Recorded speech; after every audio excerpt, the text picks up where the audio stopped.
감사합니다. 하나님께서 오늘 우리에게 주시는 말씀 민수기 11장 14절에서 17절 말씀입니다. 같이 우리 말씀 읽겠습니다. 책임이 심히 중하여 나 혼자는 이 모든 백성을 감당할 수 없나이다. 주께서 내게 이같이 행하실진대 구하옵나니 내게 은혜를 베푸사 즉시 나를 죽여 내가 고난당함을 내가 보지 않게 하옵소서. 여호와께서 모세에게 이르시되 이스라엘 노인 중에 내가 알기로 백성의 장로와 지도자가 될 만한 자 70명을 모아 내게 데리고 와 회막에 이르러 거기서 너와 함께 서게 하라. 내가 강림하여 거기서 너와 말하고 내게 임한 영을 그들에게도 임하게 하리니 그들이 너와 함께 백성의 짐을 담당하고 너 혼자 담당하지 아니하리라. 아멘. 여러분, 하나님은 살아계시고 역사하십니다. 하나님은 지금 이 자리에 우리와 함께 하십니다. 또 그 하나님이 우리에게 복 주시길 원하십니다. 그 좋으신 하나님의 은혜를 사모하면서 이 자리에 나오신 여러분들을 예수님의 이름으로 환영하고 예수님의 이름으로 축복합니다. 자, 우리 서로를 향해서 축복의 인사 함께 나누겠습니다. 빛이 있으라, 빛이 있으라. 말씀에 비치신 예수님이 이 시간 여러분들의 삶에 충만하게 임하시길 예수님의 이름으로 축원합니다. 신앙생활을 이야기할 때 먼 길을 떠나는 어떤 여정처럼 표현할 때가 많죠.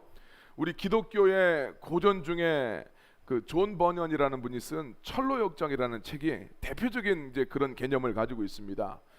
예수님을 믿었다고 해서 그것으로 끝이 아니라 천국을 향해 나아가면서 잘 통과해야 되는 신앙의 여정들이 있는데 그 여정 안에 많은 문제와 어려움들이 있는데 이걸 잘 극복하고 넘어가야 된다라는 것을 이제 아주 참 비유적으로 또 이렇게 흥미롭게 써놓은 책이 이 철로역정이라는 책입니다. 사실 그 철로역정은 없는 이야기를 지어낸 것이 아니라 출애굽기나 민수기 같은 책을 바라보면 그런 어떤 우리의 신앙생활을 신앙의 어떤 하나의 여정으로서 잘 표현을 하고 있습니다. 성경에서는 이집트에서 이스라엘 백성이 탈출하는 역사는 이스라엘 백성이 예수님을 믿고 하나님의 백성으로 태어나는 그런 하나의 모형으로 봤어요. 우리가 예수님 믿고 구원 얻는 것이 이집트는 세상을 뜻하고 세상에서 벗어나서 하나님의 백성을 향해서 나아가는 것이 바로 우리가 예수님을 믿고 신앙생활하는 여정과 비슷하게 묘사를 해놨어요.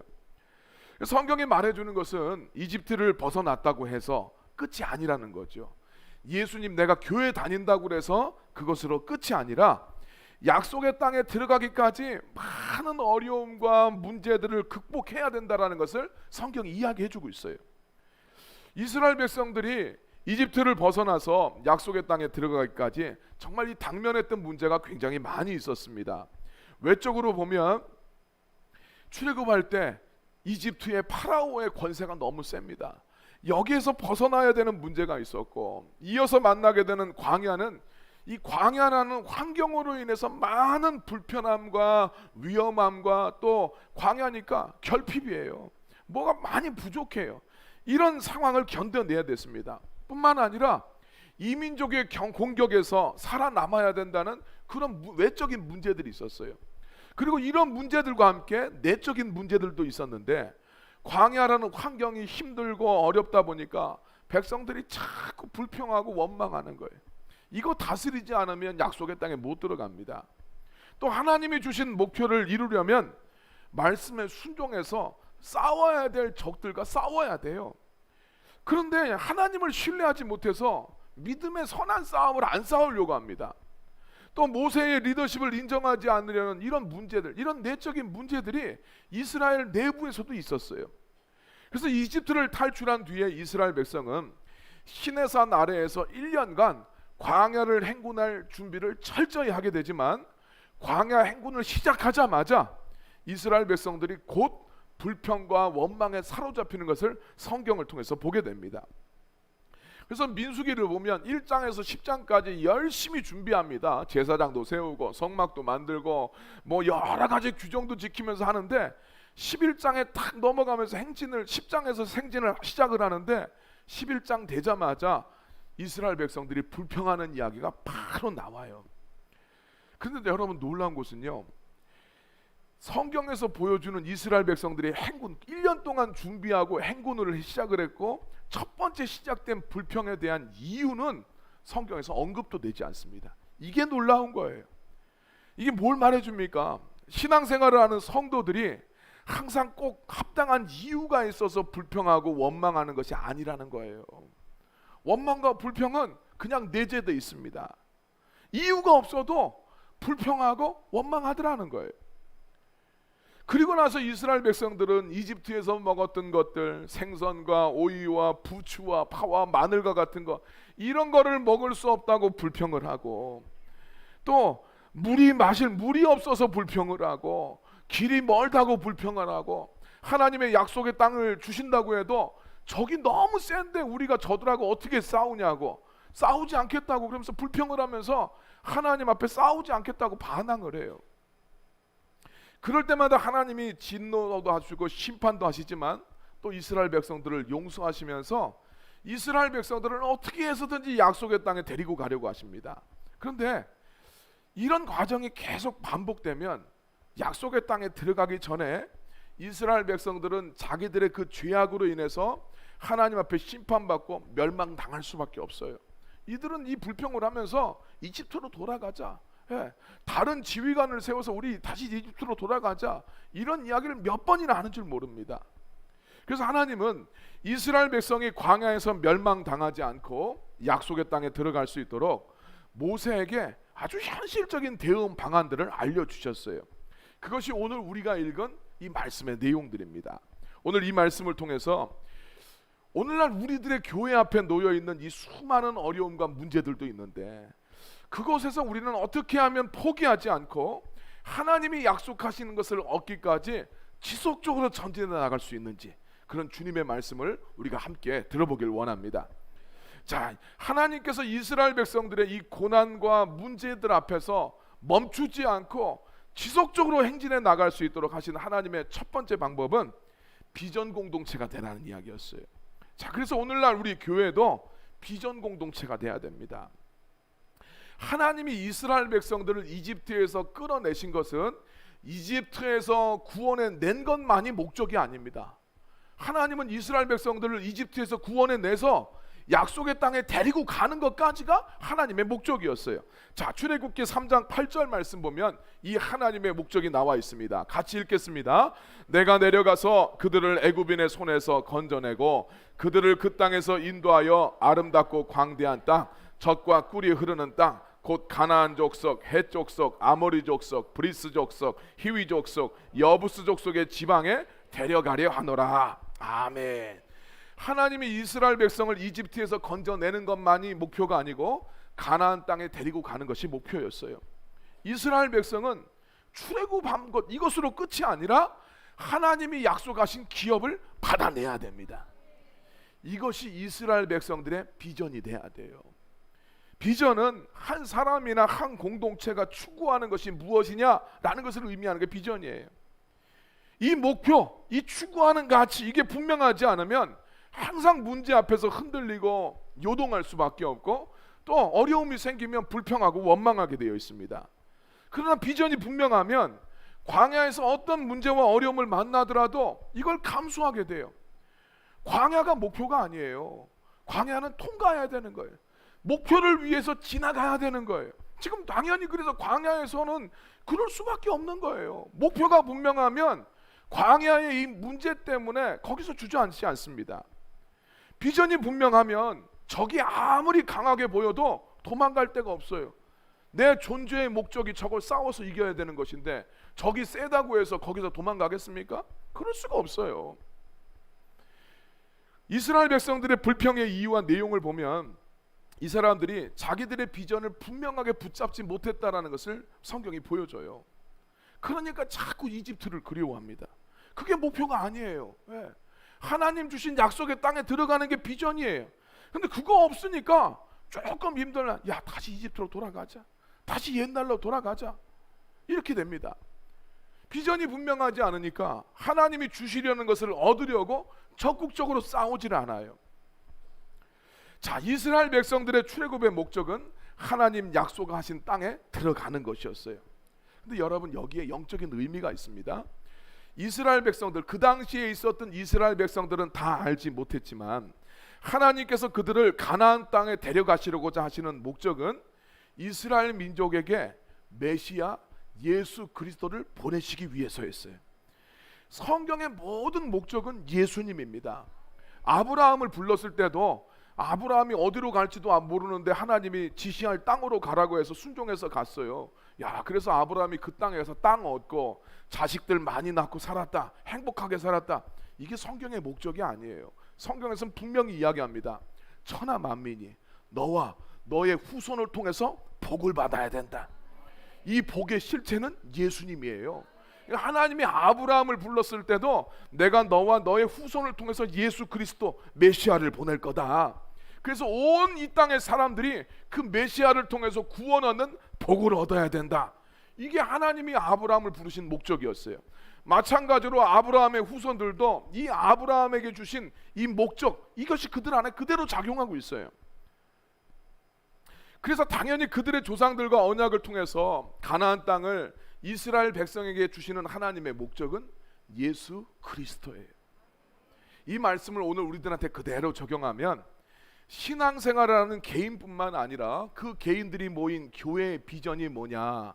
예수 그리스도라는 거예요. 이 말은 신앙생활의 목적과 결론이 예수님이 돼야 된다는 이야기입니다. 여러분, 성경이 말하는 신앙의 목적이 뭡니까? 요한계시록에 딱 바라보면 어린 양 예수의 신부가 되는 것. 성경의 맨 마지막에 인류에 대한 주님의 청사진이 딱 제시가 되고 있는데 그 목적은 뭐냐면 오늘 우리가 예수님 믿고 그냥 교회 다니는 것이 아니라 예수 그리스도의 신부로서 서게 되는 것. 이것이 성경이 그리고 있는 성도의 종착지예요. 이게 비전입니다. 예수님 만나고 그분과 함께 사귀어 살고 예수님 안에서 위로와 해답을 얻는 것. 이것이 신앙생활의 목적입니다.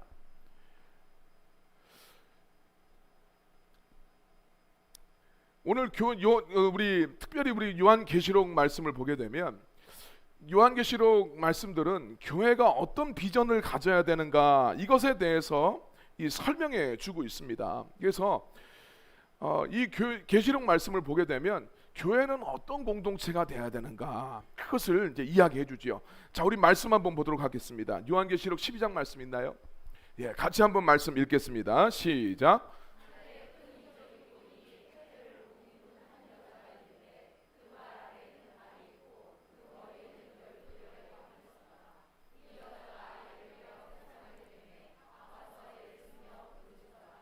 아멘. 자, 우리 지금 이 요한계시록 12장에 나오고 있는데 12장에 나오는 지금 이 해를 옷 입은 한 여자는 교회를 뜻하는 거예요. 교회를 뜻합니다.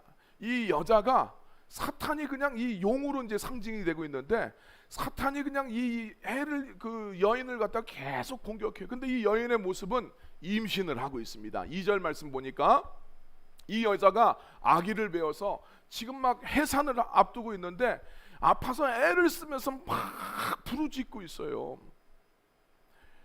그런데 오늘 이 요한계시록 12장 말씀은 교회가 어떤 비전을 가지며 살아가야 되는가 이것을 이제 이야기해 줍니다. 해산의 고통은 사람이 겪는 고통 중에서 가장 힘든 고통을 이야기합니다. 인생의 가장 힘든 고통을 겪더라도 그 고통 속에서 아기를 낳게 되면 그 아픔이 다 사라지고 기쁨이 오잖아요. 아이를 배워서 해산할 때는 너무너무 아파요. 예, 그런데 낳고 나면 이것이 기쁨이고 그 아픔이 싹 사라집니다. 그래서 요한계시록 12장 이 말씀은 성도가 극심한 고통과 아픔을 겪을지라도 그 고통을 통해서 예수님을 낳게 되면 아픔이 사라지고 기쁨이 찾아온다는 거예요. 예수님을 낳는다라는 이 이야기는 정말 극심한 고난 가운데서도 예수님을 만나게 된다는 이야기예요. 그걸 상징적으로 표현한 거예요. 예수님 안에서 해답을 얻게 된다는 거예요. 그래서 아주 지금 너무나 고통스럽지만 그 가운데서 이 고통을 이기고 그 고통 가운데서 예수님을 만나고 그 고통 가운데서 예수님이 해답된다는 것을 발견하면 너희들의 삶에 기쁨이 넘치고 너희들의 삶의 이 고통과 아픔이 떠나게 된다라는 것을 아주 극적인 표현으로서 묘사하고 있는 것이 요한계시록 12장의 말씀입니다. 교회가 예수님을 낳는다라는 이야기가 조금 이상하게 생각될 수가 있어요.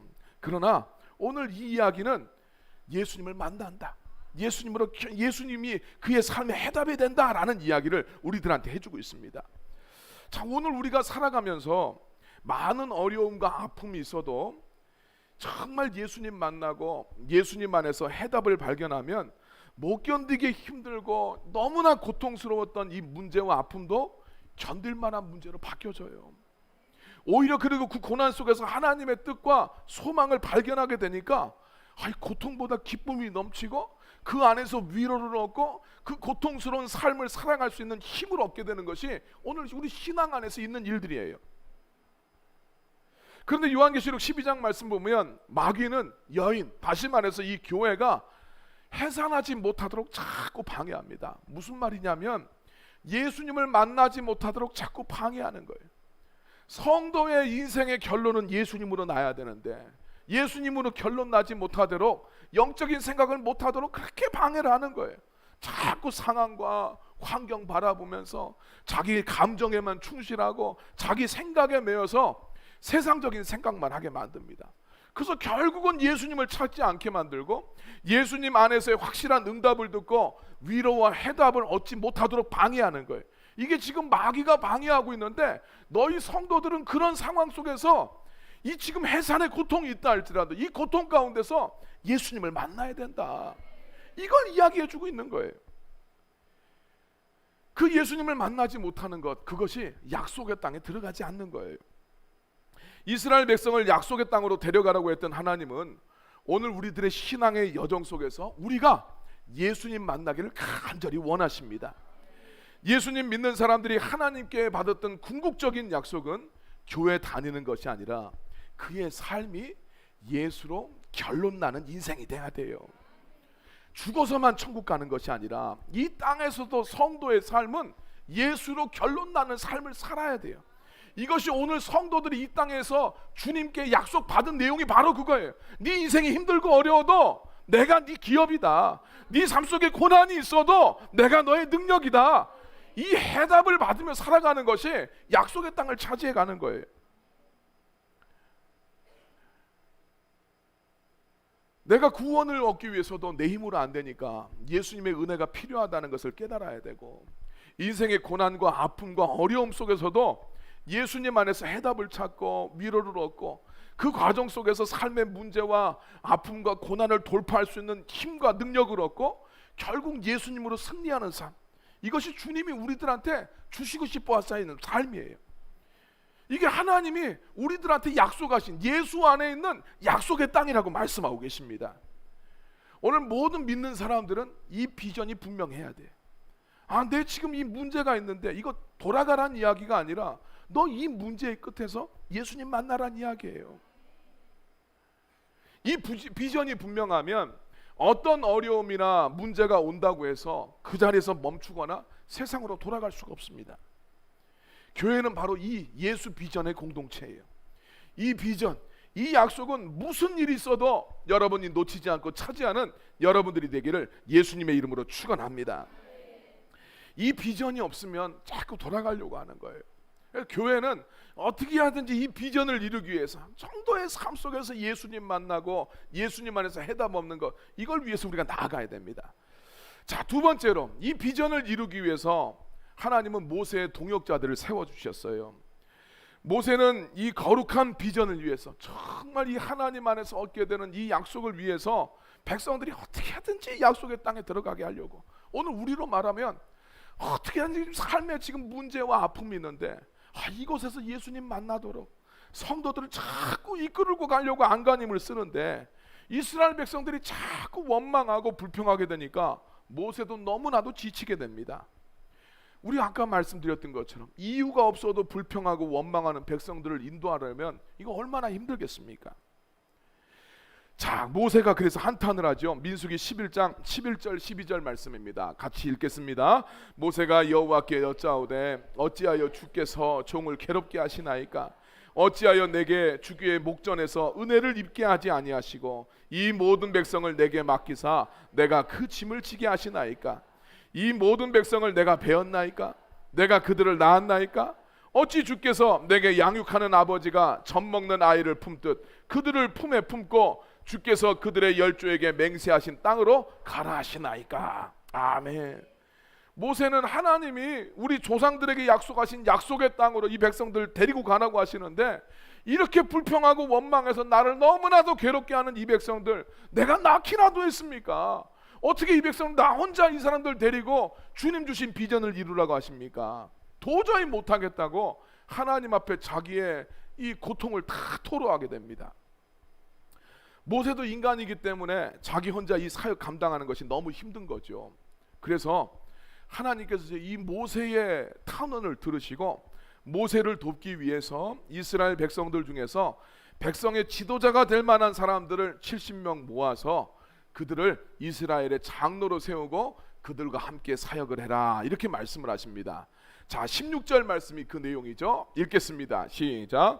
여호와께서 모세에게 이르시되 이스라엘 노인 중에 내가 알기로 백성의 장로와 지도자가 될 만한 자 70명을 모아 내게 데리고 와 회막에 이르러 거기서 너와 함께 서게 하라. 아멘. 그리고 주님은 네가 그들을 데리고 회막에 오게 되면 내가 너한테 강림해서 너랑 친히 말할 뿐만 아니라 너에게 임했던 영을 그들한테도 주어서 그들이 너와 함께 사역을 잘 감당할 수 있도록 하겠다고 말씀해 주십니다. 17절 말씀입니다. 읽겠습니다.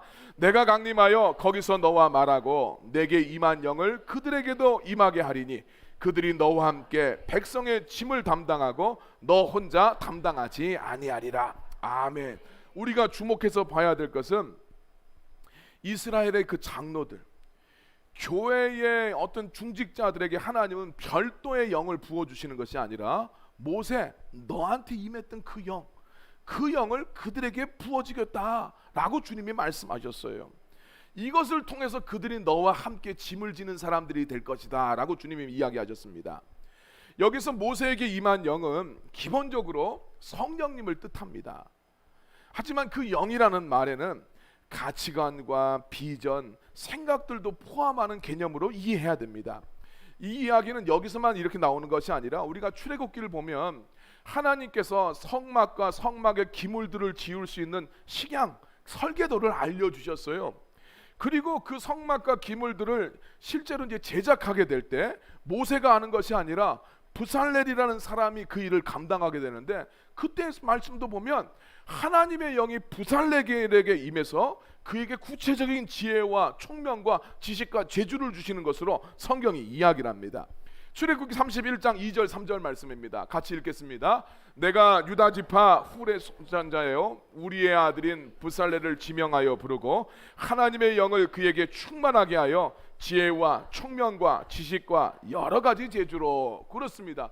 하나님의 영이 우리가 생각했을 때는 그냥 성령 충만해주고 마음이 막 뜨거워지고 이런 것만이 아니라 구체적인 그 사역을 감당할 수 있는 지혜와 총명과 지식과 재주를 주셨다라고 이야기해요.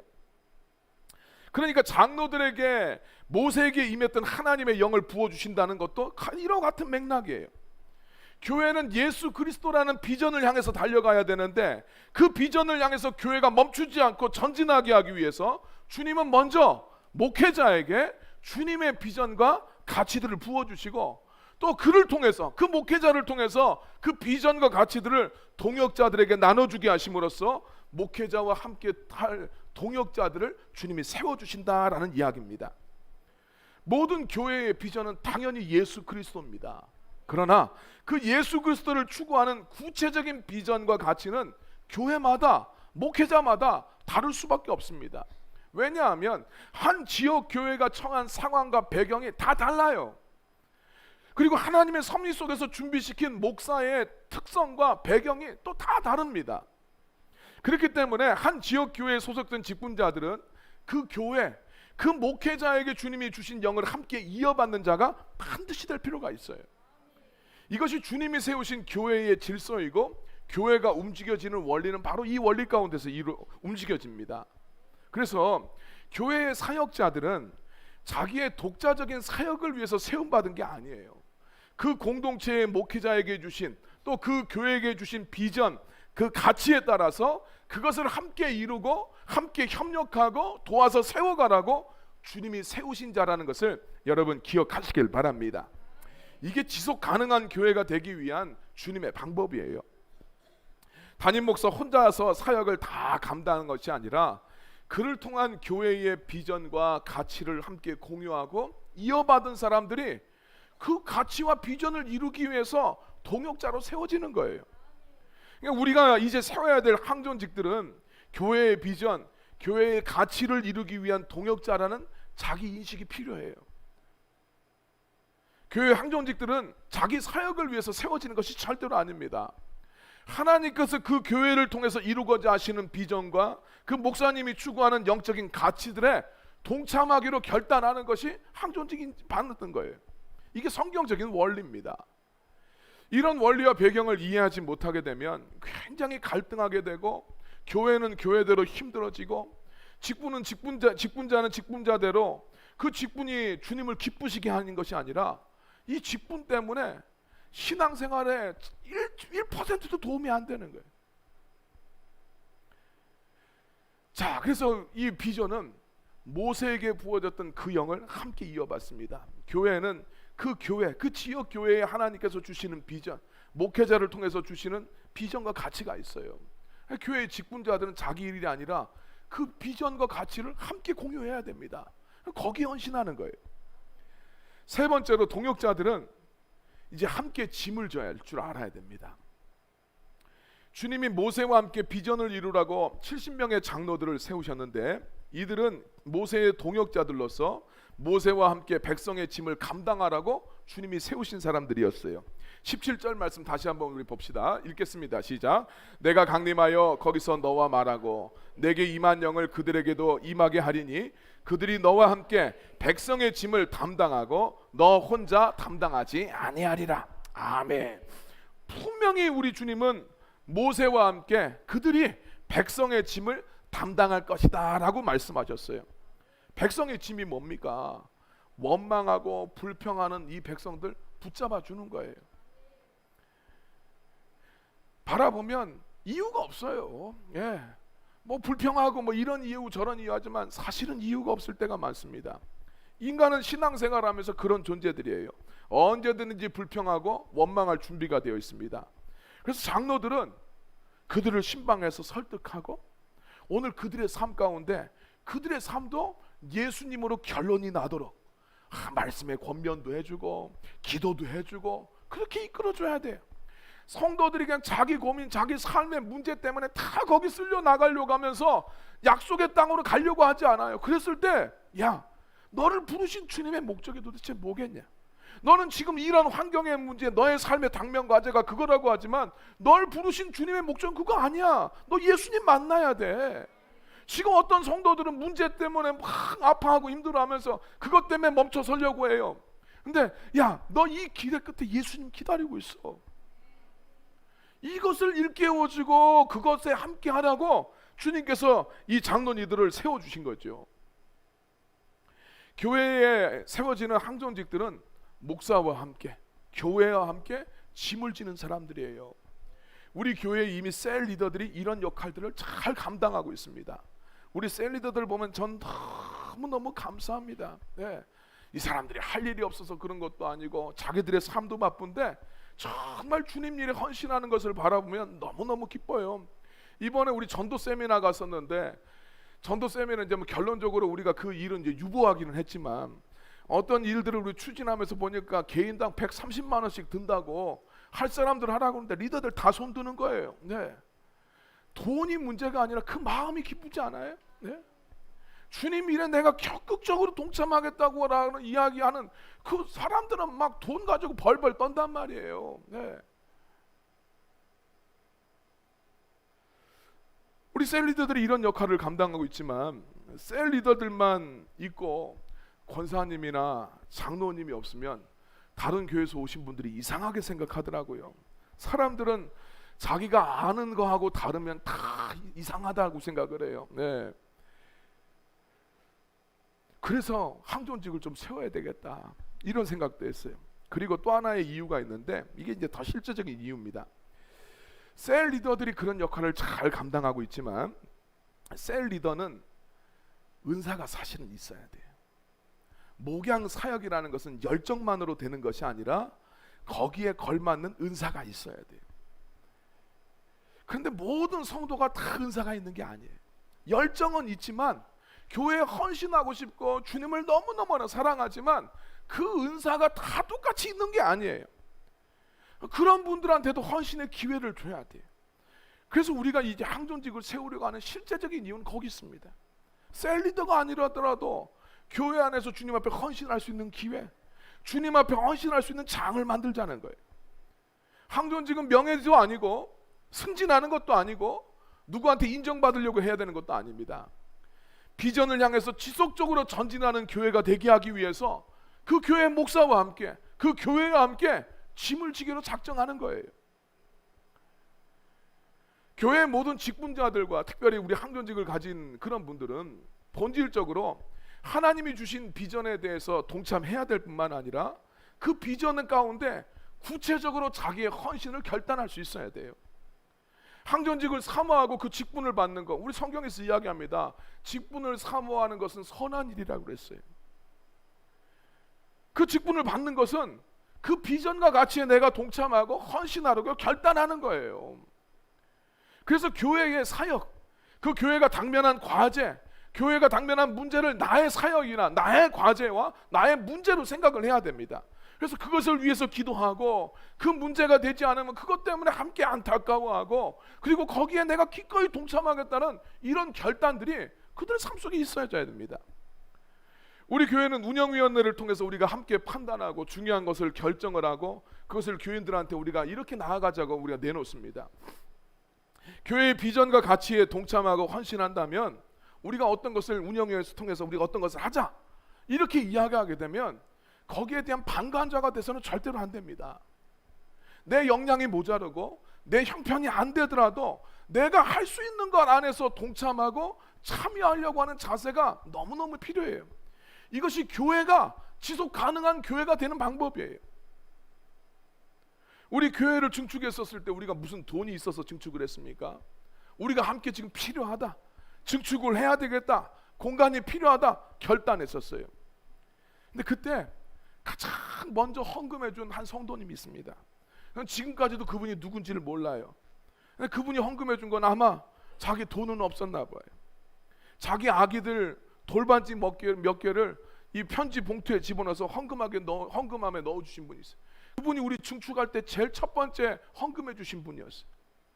액수를 떠나서 자기가 주님 앞에 드릴 돈이 없지만 어떻게라도 주님의 교회를 위해서 헌신하는 마음, 이거 얼마나 감사합니까? 그게 첫 번째 스타트였어요. 교회는 바로 주님이 주신 그런 감동에 순종하는 헌신자들을 통해서 세워지는 거예요. 목사에게 주신 비전과 가치에 따라서 교회가 함께 추진하기로 결정하면 그 짐을 어떻게 하든지 함께 감당하려고 해줘야 돼. 나는 찬성 안 하니까, 나는 못하니까, 내가 원하는 대로 안 하면 난 동참할 수가 없다. 그런 만약에 갈등을 하거나 그런 정도의 수준에서 어떤 헌신의 결단이 안 된다면 절대 중직을 감당하면 안 됩니다. 이게 안 되면 사실은 그 직분 자체가 굉장히 그 안에서 갈등을 일으키게 만들게 돼 있어요. 교회에 함께 짐을 지는 사람들은 지금 교회 공동체의 목표가 뭐냐? 야, 과제가 뭐냐? 우리가 지금 어딜 향해서 나아가고 있느냐? 그것을 보고 그것이 어떻게든지 거기에 자신이 동참하려고 해야 됩니다. 우리가 열린 모임을 지난주에 은혜로 이제 끝나게 됐는데 교회가 열린 모임을 한다 그러면 교회에 짐을 지고 있는 사람들 함께 그 열린 모임 참여해 주는 거예요. 교회가 플리마켓은 우리가 무슨 떡볶이에 눈이 멀어서 그걸 하려고 합니까? 돈 벌려고 그 짓을 합니까? 예. 그 피곤한 걸 왜 하겠어요? 전도하려고 하는 거 아닙니까? 오이코스들한테 어떻게든지 교회 마당이라도 밝게 만들려고 우리가 벼룩시장 플리마켓을 엽니다. 그거 한다 그러면 거기에 함께 동참하는 거예요. 제자 훈련을 하고 있으면 제자 훈련 가운데 내가 구비되고 준비되어야 되니까 그 가치에 내가 함께 동참해야 됩니다. 우리가 모금하는 일을 하고 있으면 모금하는 일에도 여러분 동참하세요. 여러분, 우리 교회에 지금 여러분들 앉아 계신 의자 하나하나, 악기 하나하나, 벽돌 하나하나 다 누군가의 헌금을 통해 세워졌습니다. 우리 교인이 있어서 우리 교회가 생긴 것이 아니라 우리 교회가 건물이 먼저 세워지고 이 가운데 집기도 다 있는 다음에 우리 교인들 오셨어요. 우리 교인이 하나도 없었을 때 여러분이 앉는 그 의자를 위해서, 우리가 사용하고는 에어컨을 위해서 누군가가 헌신을 해서 그것이 우리들한테 갖춰졌어요. 여러분들은 그 헌신의 은혜를 함께 지금 누리고 있습니다. 하물며 내가 필요하다고 느끼든지 느끼지 않든지, 어떻든 나의 예배를 위해서 교회의 시설들이 사용되고 있으면 그것들이 업그레이드 되고 유지되고 구비되는 일에 교회에 속한 사람들이 그 짐을 감당하는 것은 너무나 당연한 일입니다.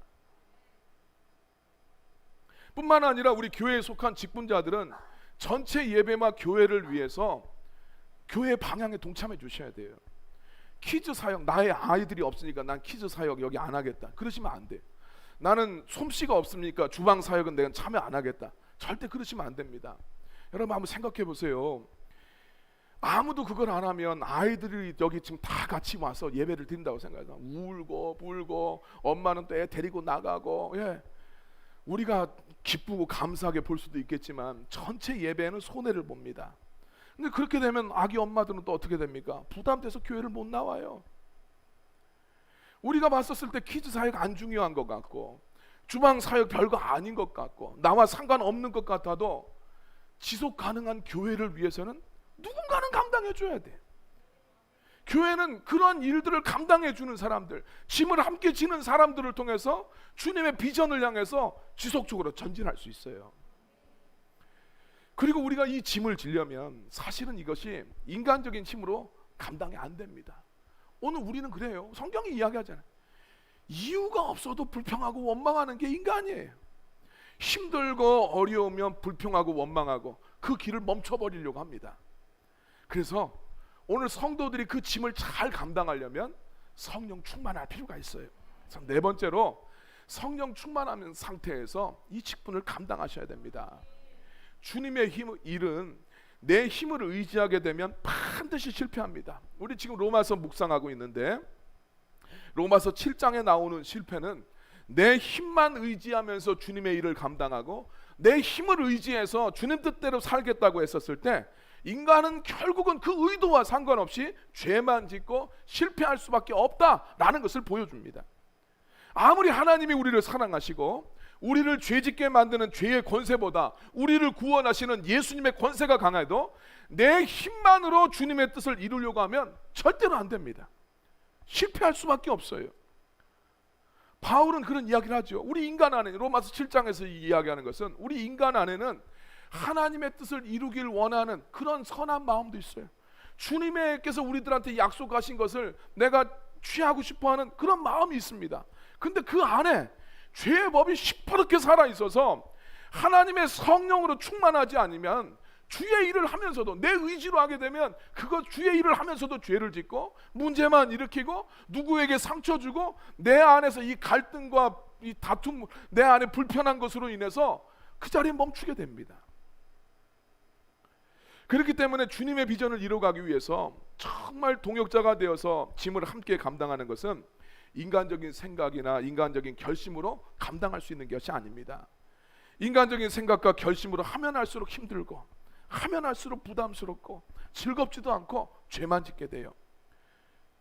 그러면 부담스럽고 힘드니까 안 해야 되느냐? 그렇지 않습니다. 내가 주님 일 하는 만큼 기도가 필요하다는 이야기예요. 그래서 교회의 비전을 이루어가고 동역자가 되어서 함께 짐을 지기로 하는 사람은 반드시 성령으로 충만할 필요가 있습니다. 자, 로마서 8장 3절 4절 말씀입니다. 읽겠습니다. 시작.